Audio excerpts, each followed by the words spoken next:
Good afternoon, my conscious co-creators. Welcome to another edition of the Conscious Consultant Hour, Awakening Humanity. I am very, very pleased that you are all here with me today. Happy June. We're now into June already. Hard to believe. We have another wonderful show in store for you today with a great guest who I'm looking to bring on in just a moment. But of course, my loyal listeners, you know, I always start off with my blog post, which this week is entitled When We Celebrate Our Grief, We Make It Lighter. Life sometimes brings us bad news. We can feel heavy from the loss. Pain and suffering seem so hard to feel. These challenging emotions just bring us down. They make us not want to continue, to hide away and just give up. We endure so much that feels so bad that we just want it to stop. That desire can often lead us into unsupportive and unproductive behaviors. Sometimes we fall into the trap of addiction because of it. The self-destructive habits form that are then so hard to change. It can seem like life is just not worth living, and we don't know why we should continue. Why has life brought us so much pain and loss? Yet there is another way to experience these emotions. There are more choices that we haven't recognized. Some of them may seem counterintuitive, and indeed always, they are, and we would have never thought of on our own. What would happen if we turned around and instead of fearing our grief, we celebrated it? How different would we feel if we sang about it, danced about it, or laughed about it? There are so many different ways to approach grief. Mourning our losses is just one way. We can also honor those we have lost with uplifting stories about them. Or we create songs and sing about our pain and heartache. Perhaps even creating our own rituals as a way of processing and facing our grief with an energy of honor and acceptance. Imagine sitting around a campfire while we dance and sing as a way of letting our pain go into the fire. How would that feel to you? There are so many ways we can celebrate our loss without minimizing it or trivializing it. By bringing a more active energy to the process of mourning, we can honor those who have passed while releasing the pain we feel. And this celebration not only helps us deal with the pain, it helps the whole community. The heaviness and the weight of loss can be transmuted into something else, something lighter, even something more joyful. And in the process, we build a new way for the whole community to heal. That is something truly worth celebrating. So, this is one of those blog posts that were just inspired by something unexpected.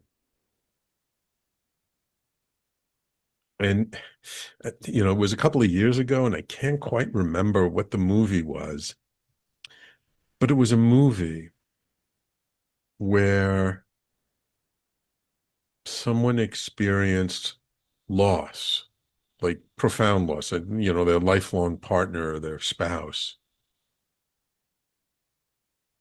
And even though they were in pain, they found ways to laugh about it to share about it, to celebrate it. And it was such an uplifting story. God, I wish I could remember the name of the movie. That it made me realize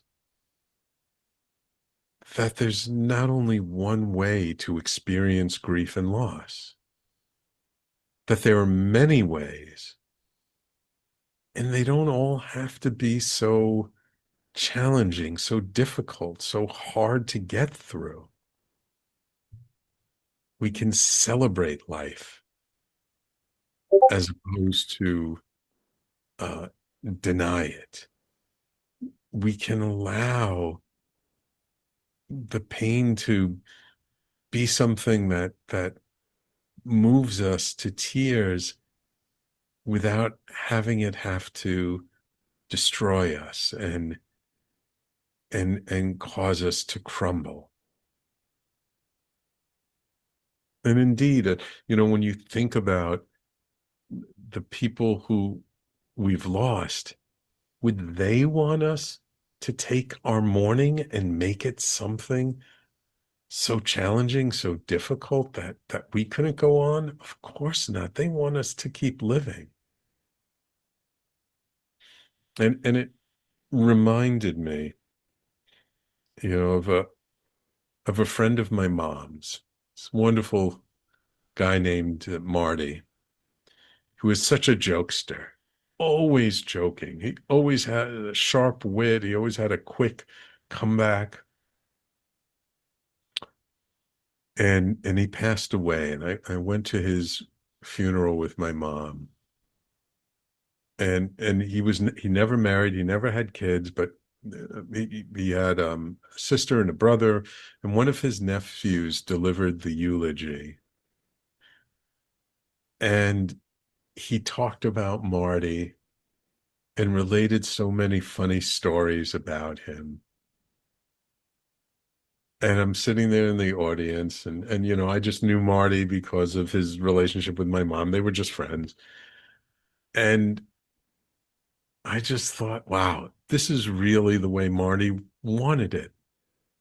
He wouldn't have wanted everyone crying and sad at his funeral. He wanted to make jokes and laugh and all kinds of stuff.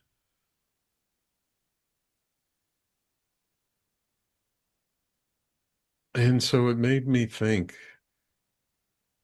about how I would want people to respond when I pass.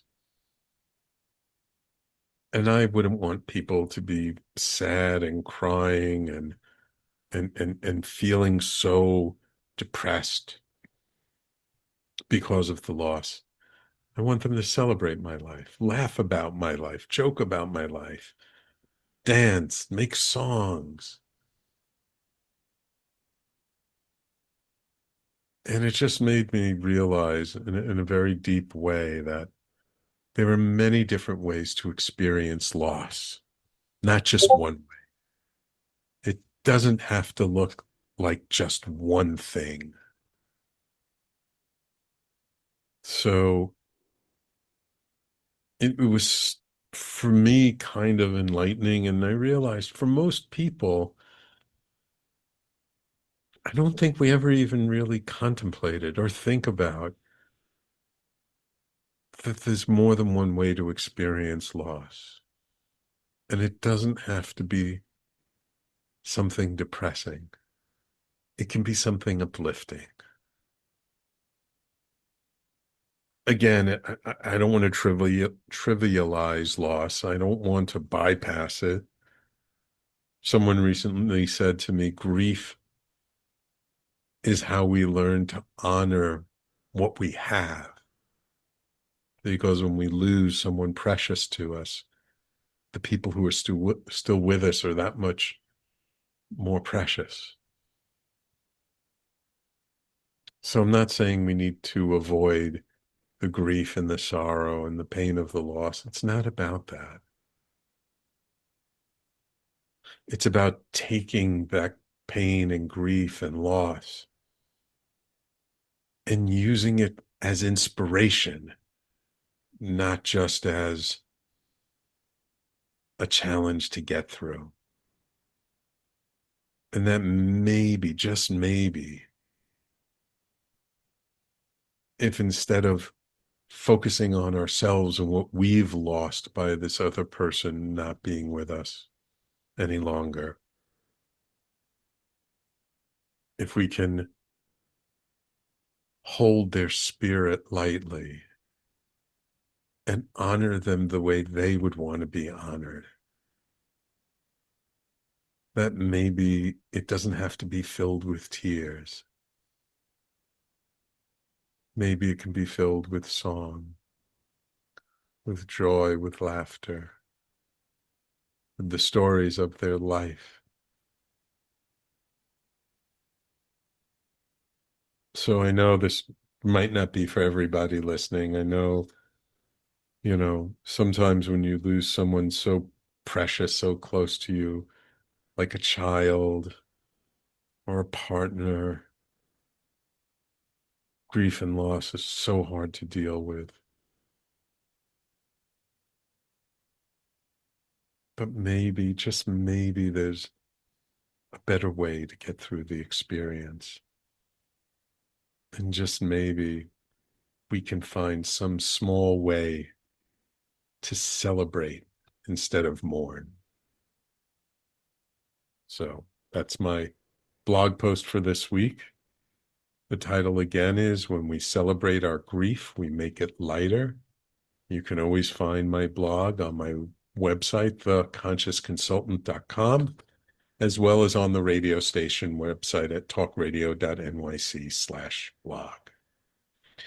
All right. Now, it is my extreme pleasure to welcome to the show Dr. Charles Warter, psychiatrist, author, and lifelong bridge between Western medicine and the world's great spiritual traditions.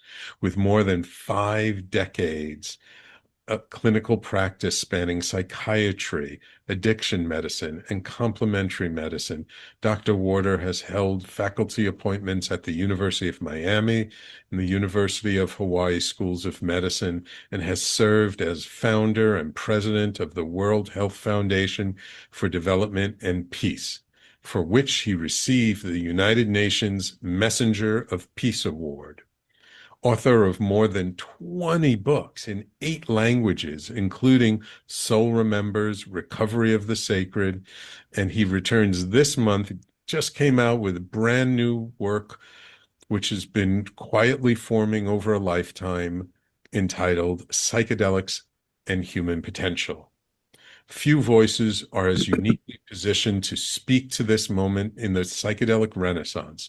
Born in Chile and shaped by early studies with healers, shamans, and Kabbalists across Mexico, Peru, Egypt, India, and the Middle East, Dr. Warter brings together indigenous wisdom, Gestalt training from Esalen, molecular biology, transcultural psychology, and decades of work in addiction medicine.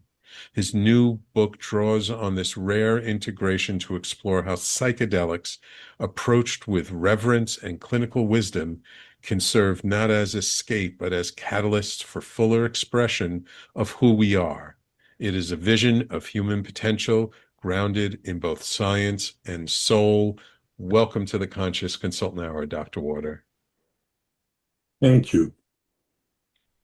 So, wow, you've had quite a life, haven't you? It's hard to imagine all the work you've done, all the amazing people you've been exposed to and have studied with. What got you early on this path? I was listening to your introduction blog, Hmm. and I was thinking what got me into your question.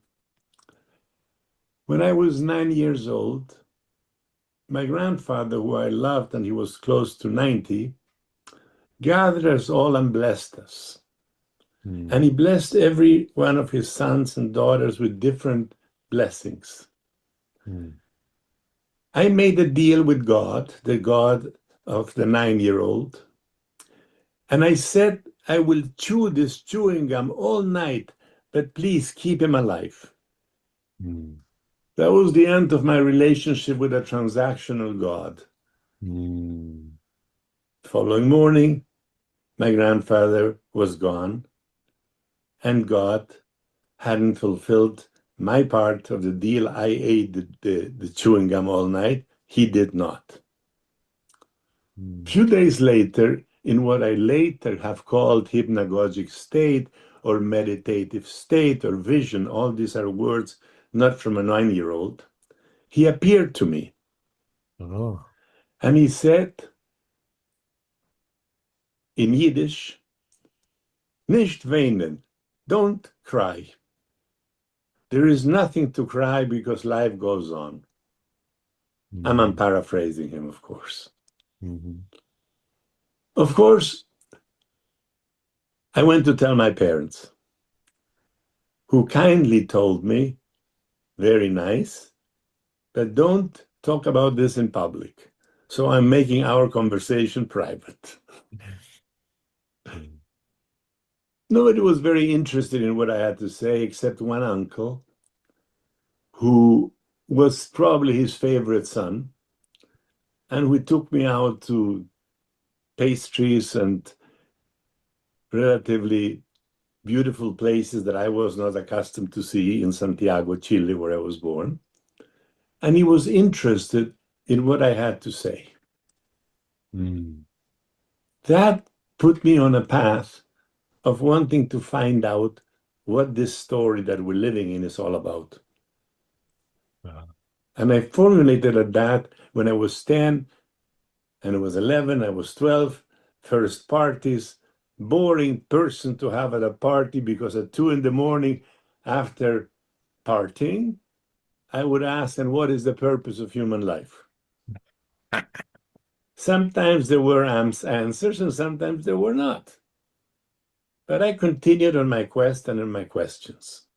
mm.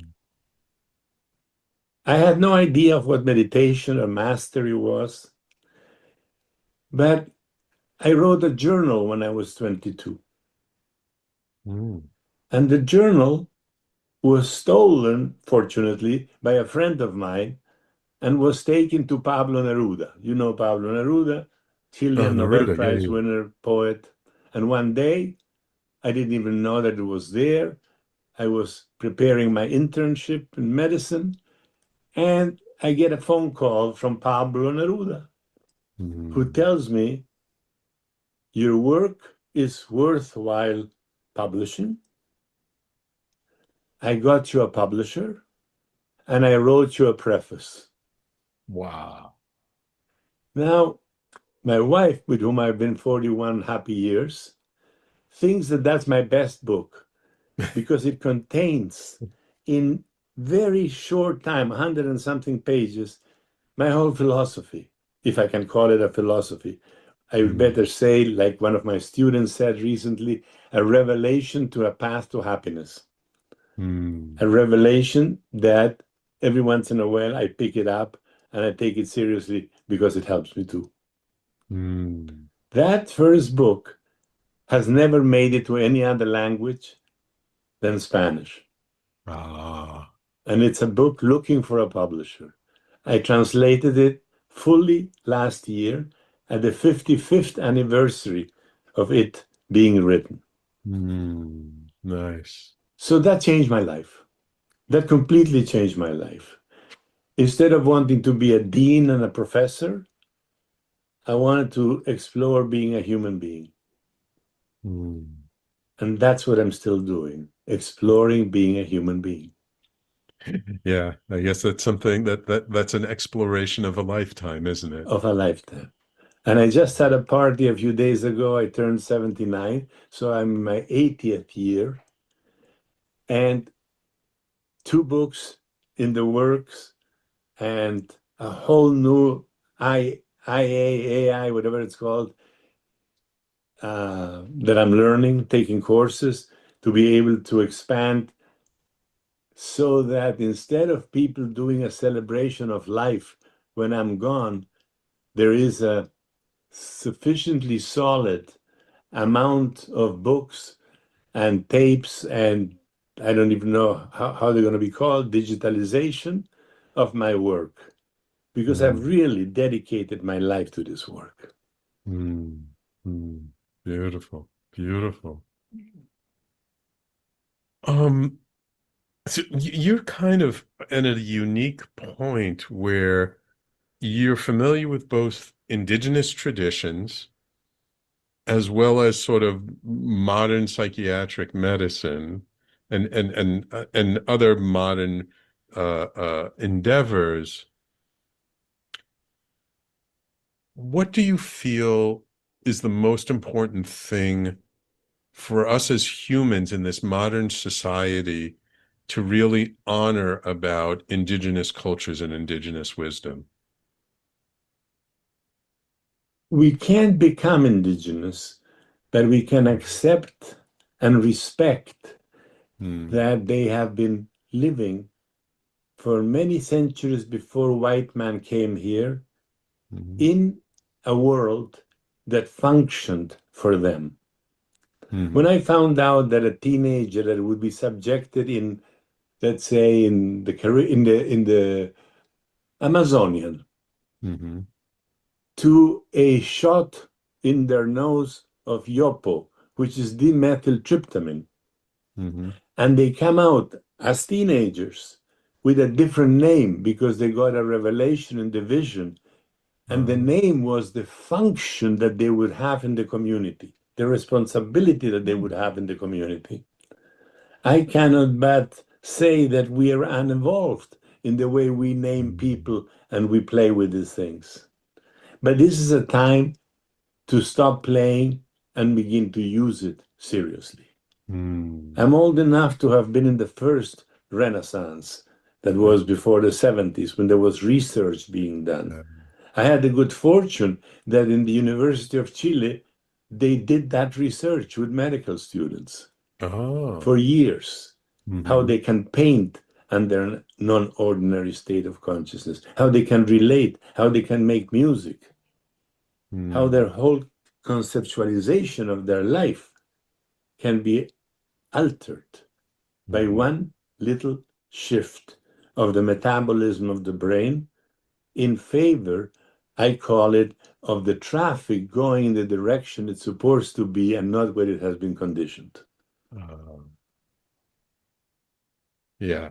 And that's where the real magic, I guess, of working with these, I would call them sacred substances, really lies in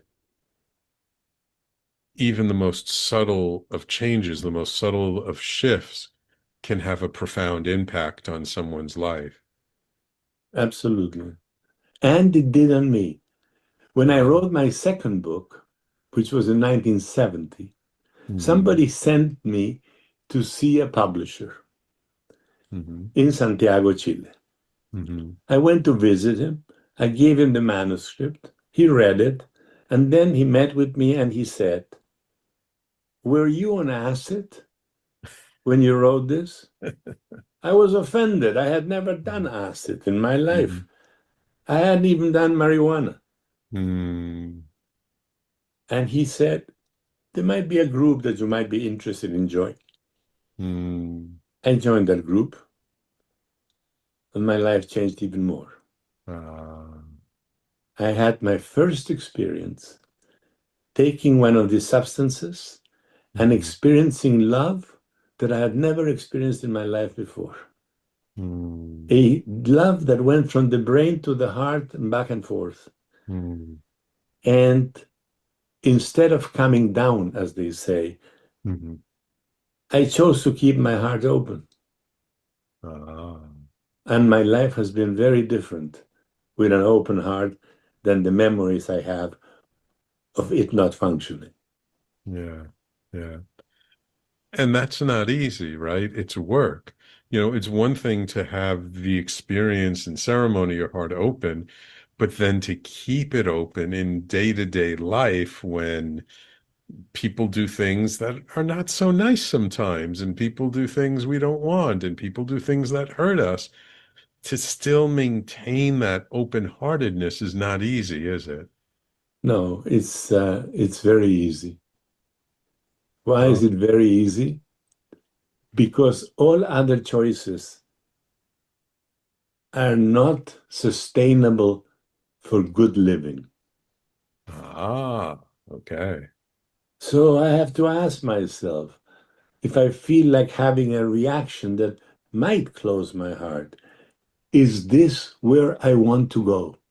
Mm, Is this fulfilling my human promise of what I'm here for? mm, In the book that I hope you like, Psychedelics and Human Potential, I have a couple of chapters looking at different techniques which oriented people in different times to the fulfillment of what I call the human promise. And what mm, is this human promise?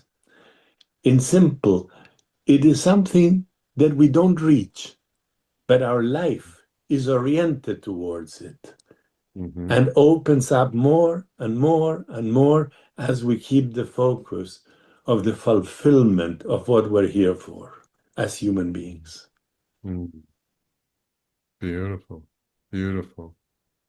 Right. So it's not a destination per se, it's It's a just a journey, direction.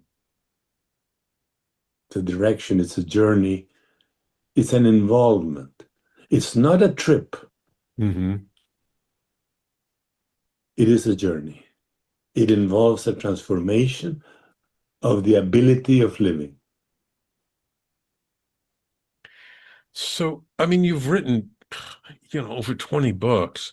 What really inspired you to write this book at this time?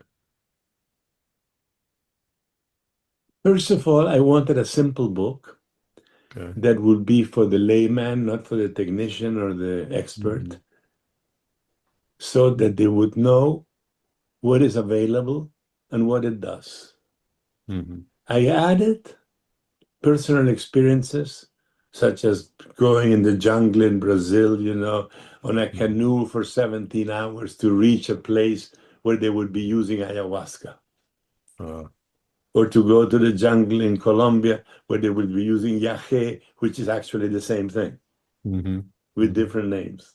They call it differently in Peru, in Bolivia, and in Brazil. Hmm. And in this time in which, as everybody is saying, there is a renaissance, there's Hmm. also still a lot of opinion without information. Hmm. So I wanted this book to be a simple book of information. And I chose a student of mine that had been studying 30 years with me to assist with the manufacturing, with the editing of this book. Hmm. And I found out, and I hope you invite me in a year again, that my next book is even better. It's going to be Ah, called Supraterrestrials and the Nature of Life. And oh, it's already approved by Inner Traditions.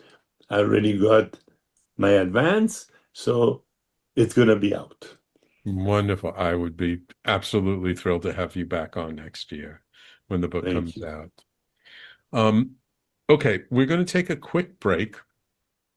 When we come back, let's talk a little bit more about what's in the book, what people will get from it, and what your intention and hope is for the book, okay? Yes. So, everybody, please stay tuned. You're listening to the Conscious Consultant Hour, Awakening Humanity. We do this every Wednesday, 12 noon to 1 p.m. Eastern, right here on talkradio.nyc and on your favorite social media channel and your favorite podcasting app. And we'll be right back with Dr. Charles Warter, author of the book Psychedelics and Human Potential, in just a moment. Are you a spiritual seeker? Are you interested in expanded states of reality? I'm Sam Leibowitz, your conscious consultant. And on my show, The Conscious Consultant Hour, Awakening Humanity, we will dive into these topics with authors, teachers, researchers, and guides. Tune in at our new time, Wednesdays at 12 noon Eastern Time. That's The Conscious Consultant Hour, Wednesdays, 12 noon Eastern on talkradio.nyc. You're listening to Talk Radio NYC. Uplift, educate, empower.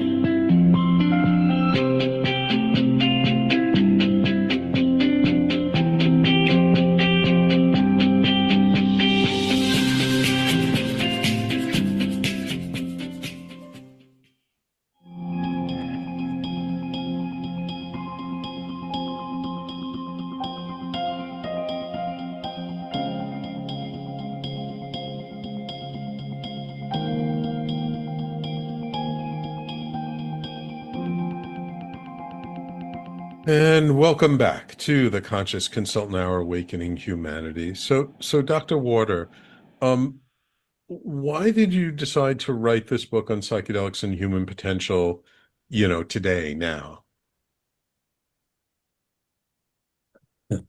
I had two hopes for the period 24-28.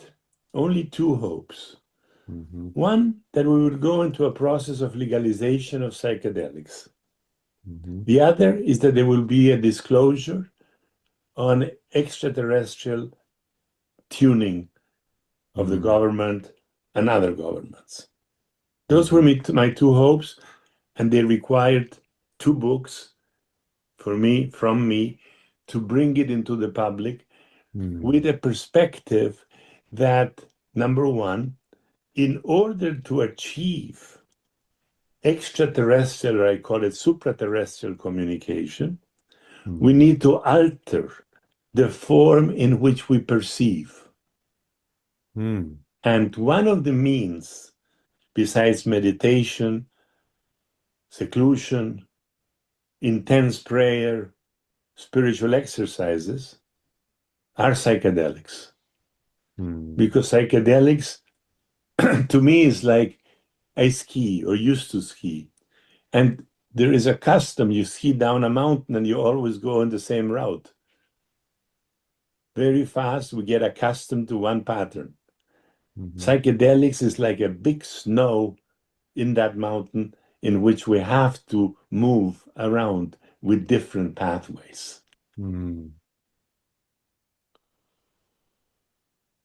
Are psychedelics for everyone?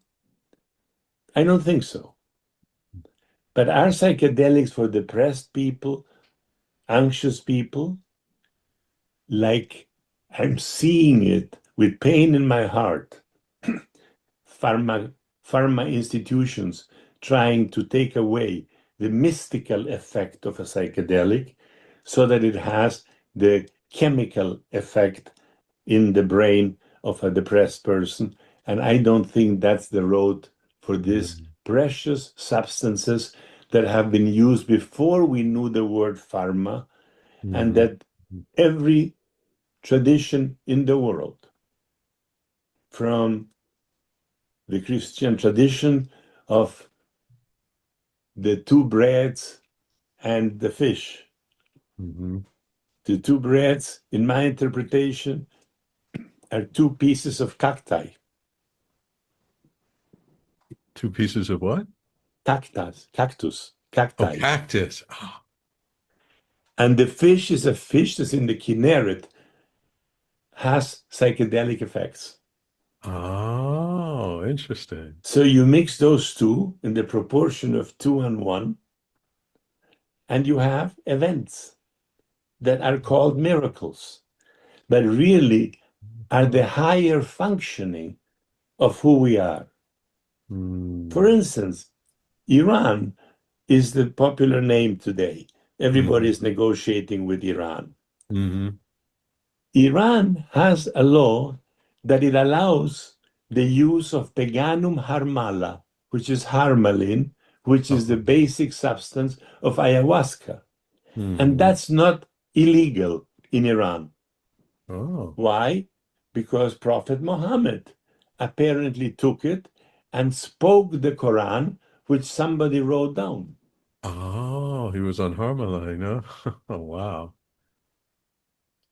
Now, who knows in what other substances our heroes and our founders of religion or different spiritual roads have been triggered by the use of psychedelics. So I wanted this thing to become a pocketbook for people to say, this is the legality of the substance today. This is the substance itself in chemistry. These are the experiences that are generally described, and they're not very different between different people when they take harmaline or they take acid or they take MDMA. There are certain centers that become activated. And what is important, and that's where I feel my work is important, what is important is to have a context for these experiences so that they're not just, as I said before, a trip or a trigger of some state of consciousness, but they are framed into a much larger space than the experience itself. And I've seen some books come out in the last 2 years because the market is wanting more books on this, that are completely terrible because they only focus on the importance of the experience of the psychedelic. Yes. And not on the integration or And the not on the preparation. integration. You also mentioned before about, some pharma companies sort of trying to extract the spiritual component from the substances to make just a chemical component. And in some ways, I kind of feel like that's symbolic because I hear a lot of people talk about using psychedelics from a point of view of just healing. It's like we can use this to heal our mental illness, PTSD, anxiety, depression, like all these difficult psychiatric challenges. But your book is about psychedelics and the human potential, which to me says it's not just about healing, it's about being better humans. It's about, as you mentioned, sort of the mystical experience that can help us to evolve as human beings. Indeed, to develop, Right. because we are third-dimensional humans, Hmm. and we need to become meta-dimensional humans, that we're not just stuck in one viewpoint. Right. Unfortunately, children go to school, get educated, get trained into being a slave of one system or another, and 50 years later they retire and finally do what they want to do, which is probably playing golf or playing the violin. I find that a lost incarnation. Yeah.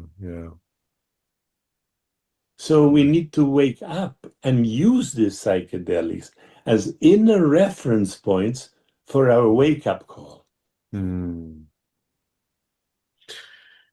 So there are so many different substances. There's ayahuasca, psilocybin, 5-MeO-DMT, also called bufo. There's ibogaine, there's San Pedro. There's like an explosion. Alexander Shulgin, experimented with hundreds and hundreds of formulas and combinations. If someone listening to it says, "Okay, I'm curious. I would like to try something that will help me to evolve more." How do you recommend someone begin? Like, how does somebody today dip their toe in the water when there's so much available? What I would recommend to a person in that predicament, and this is not just marketing, is because Hmm. I mean it, Hmm. is to come to a 4-day retreat with me Hmm. so that that which does not need a psychedelic can be Hmm. dissolved from the consciousness of the individual. And Hmm. then, optionally, if they do want to use a psychedelic, and we go to a place where that particular psychedelics is legal, Hmm. and I'll give you an example. I had a patient that was an addict to cocaine for as long as you can imagine. Since he was 18 years old, he was in his 30s. I had one session with him of ibogaine, and I followed him for 12 years. He Hmm. never consumed cocaine again. Wow. Wow. There was a man named Lotsov that he was an addict first, and he used ibogaine by going to Africa and bringing it for himself. And he developed a substance called endabuse, which basically was ibogaine, and it was masterfully treating people and undoing the addiction. Mm. Unfortunately, the lobbies and the powers that be that recommend not to have drugs, but sell them on the back of their Yeah. roads, are enemies that we need to withstand consciously and understand that they're completing some karma or some event of this life or any other life or this dimension or any other dimension that needs to be completed. But we don't need to surrender to that. Right. We need to surrender to the transformation of our ability to perceive. And Mm. sometimes a psychedelic will do that. Mm. Not the only thing that does it. Music does it. Mm. Painting does it. Admiring nature does it. Yeah. What do you do in between ceremonies or in between experiences to help you to integrate the experiences? Three things. Mm-hmm. You meditate. You pick up a meditation that you will and can commit to. Mm. First, to a small amount of time every day. And maybe later, as I was seeing a student yesterday that was telling me, I used to be able only to meditate 20 minutes. Now I'm at 40. Mm. Second thing, friends, holy company, Mm. people that are friendly with you because they resonate with your soul. They don't Mm. resonate with your job Mm. necessarily. They don't resonate with the fashion of the times, Mm. but they are in coherence, in synergy, if you will, with what and who we are. And then they can talk, we can talk in a very open and truthful way. So I Mm. call that holy company. Mm. And the third thing is service. We need to serve. We need to put ourselves in the position, and I don't mean we need to serve the poor because we're so rich and we can give them something. No. Sometimes we need to serve those who serve and establish a flow of energy that goes from abundance to scarcity Mm. and not prevailing in scarcity. Mm. Yeah. Recognizing that there's more than enough for everyone, and how can we contribute to bringing more abundance to more people? I use a term that I say there are two kinds of human beings taking place on the planet today. Mm-hmm. The aliens, and the aliens are defined as such. They don't love the earth, they don't love people, they want to pocket anything they can during the short period of time that they think they're going to be here. Mm-hmm. And then we have extraterrestrials. Extraterrestrial means that they operate with a mind that is not just terrestrial, but Mm. is supra-terrestrial, that Mm-hmm. can open up to understand that life doesn't only take the form like we have, Mm-hmm. biped monkeys, but it has the form of that tree that I'm watching over there, or that animal that is lying at my feet, which I love. And sometimes I feel honored that they Mm-hmm. even talk to me. They don't talk English, but they talk wow wow. Yes, they have their own way to communicate.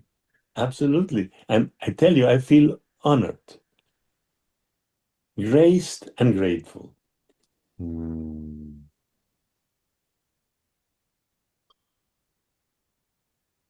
It appears with the way things are moving that we're getting closer and closer to at least some psychedelics being legalized. The rumors I hear from people in the industry is the psilocybin they feel could be legalized in the next 12 to 18 months. Do you have any trepidation about things being legalized? Like there's a certain kind of freedom almost in them being illegal, so those engaged in them have to do it quietly on the side. Do you have any concerns around psychedelics becoming mainstream in any way? I trust that if they are taken in the right setting, with the right intention, and in the right amount, there is no problem with them. Mm-hmm. What I am concerned is they can be used in a negative way too. Mm-hmm. So as to believe that because I took one and I had a great experience, I have solved every problem in my life. And that has not happened. Yeah. Another one is to recommend them right and left. There is Yeah. a book that I was going to endorse and then decided not to, called Psychedelics for Everyone. Psychedelics are Uh, not for everyone. When I yeah. went to Brazil and I went to this ayahuasca community, which I had met in Europe and in the States, and they told me that they had a ecological community, and I supported them for a while and then went there. And when I saw little kids smoking hashish and marijuana, this is Um, not ecological. This is not for everyone. The brain mhm. of those little children needs to develop so that it can become undeveloped. Mhm. Mm. Yeah. Yeah. It's not for everyone. It's certainly not for people who might be experiencing things like bipolar, schizophrenia. Like if they're already unstable, could potentially make them more unstable. So you do want to be careful. And I've had heard of people who really didn't know what they were doing, went down to Colombia or Brazil and did ayahuasca and came back, and their whole personality changed in a negative way, not in a positive way, and they felt like their entities all around them and in them. So there are real dangers around it. Like you really have to have some discernment about who you're doing it with and how you're going about engaging in these substances. I mean, if they're sacred substances, we have to really approach it sacredly, don't Absolutely. I couldn't be more than 1,000% in agreement with this. There is an industry, flourishing industry in South America, especially in Peru, we? Yeah. that sells a session with ayahuasca, Hmm. but there is no integration or interpretation, and therefore a trigger of a mental state which wasn't balanced at the time could become permanent, and a Mm. psychotic break can take place. And Mm. I mentioned that in the book because it's very important not to try to find psychedelics as the ultimate solution. Hmm.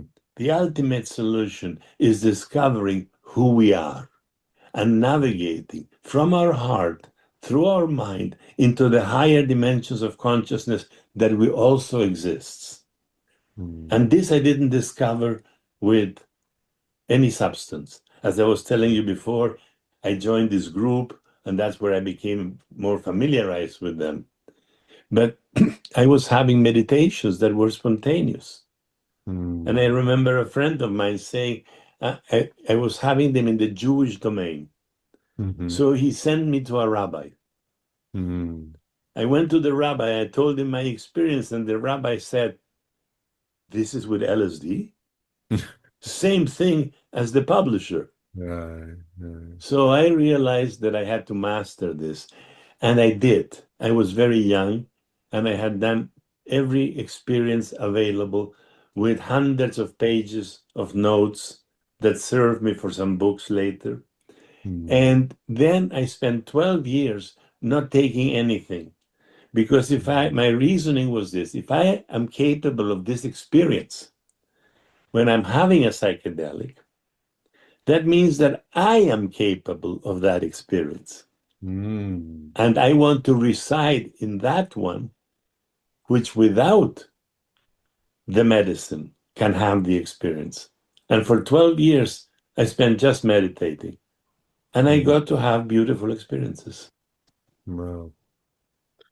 What's your meditation practice like today? How long do you My meditate? meditation practice today is that I find myself in meditations throughout the day. Oh. The minute I shut up, the minute I disconnect from the local environment, I am in ecstatic state. Mm. And the moment I am telling you this, I am in ecstatic state right now, because Mm. sharing it is even more ecstatogenic. Mm. Yeah, so it's kind of like the purpose to take psychedelics is to get to the day when you don't need to take psychedelics and you can just have the Exactly. And experience. Alan Watts, who I had the privilege of knowing in the last years of his life, Mm. 72, 73, used to say, when the phone rings and you pick it up and you get the message, and the phone rings again, there is no need to picking it up. You already Mm. got the message. Mm. And the message is a transformative, it's a transmutation message. Mhm. The low opinion that we have of just being human needs to change into the magnificence of what it means to be Mm. divinely human, and Mm. not allow the negative emotions any breath of ours. Mm. When we catch ourselves, when I catch myself going into that road, I ask myself, is navigating here going to bring me closer to this relationship? Going to bring me better to my job? Is it going to allow me to discover something new? And I listen.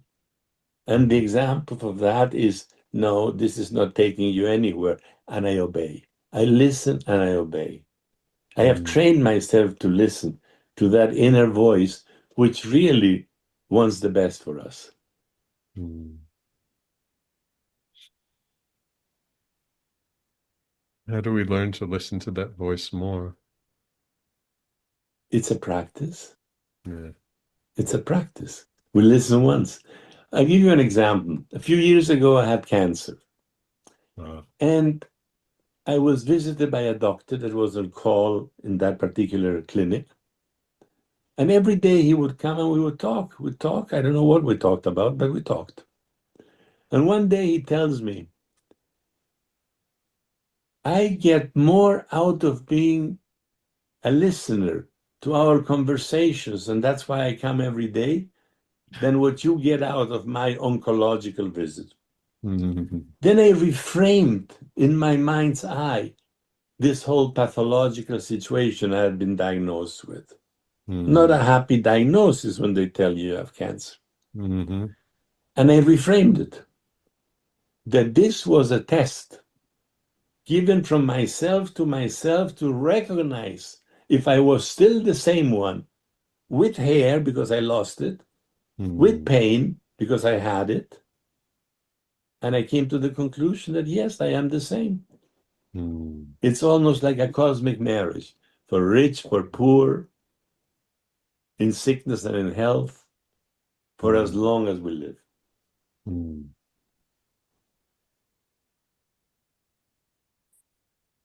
Um, so your book, Psychedelics and Human Potential, it's really about where we're going to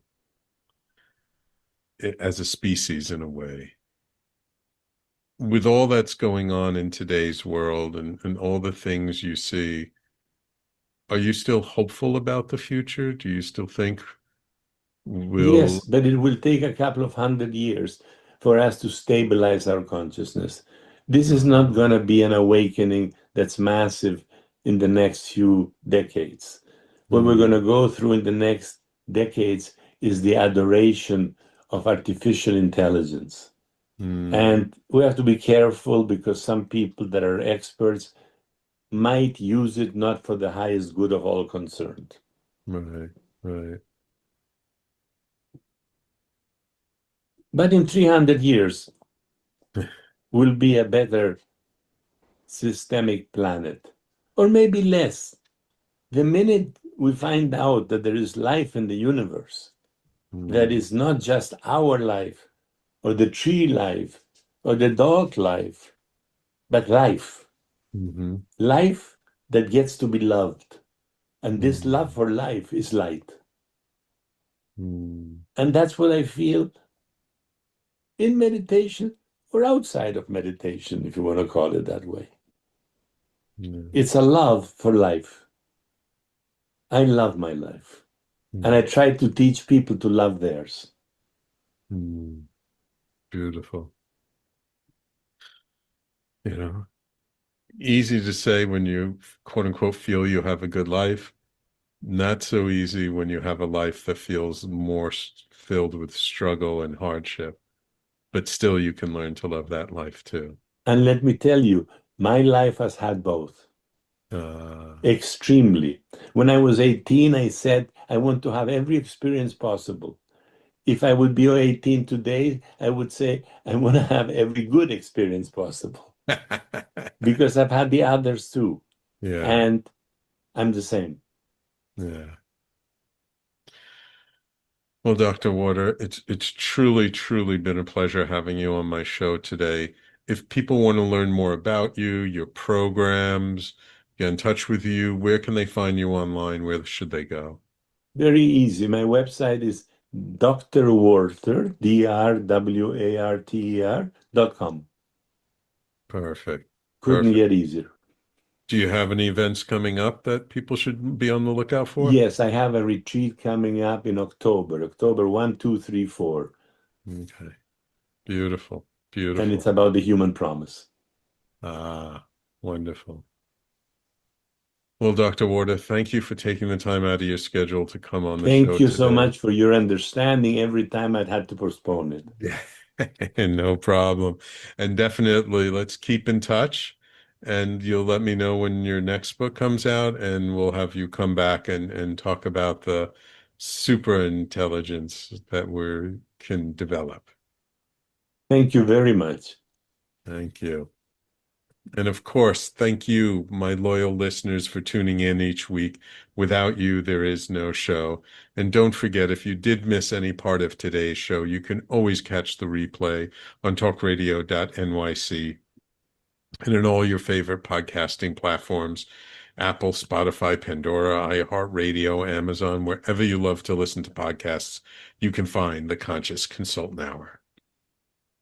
Take care, everyone. We will talk to you all next week.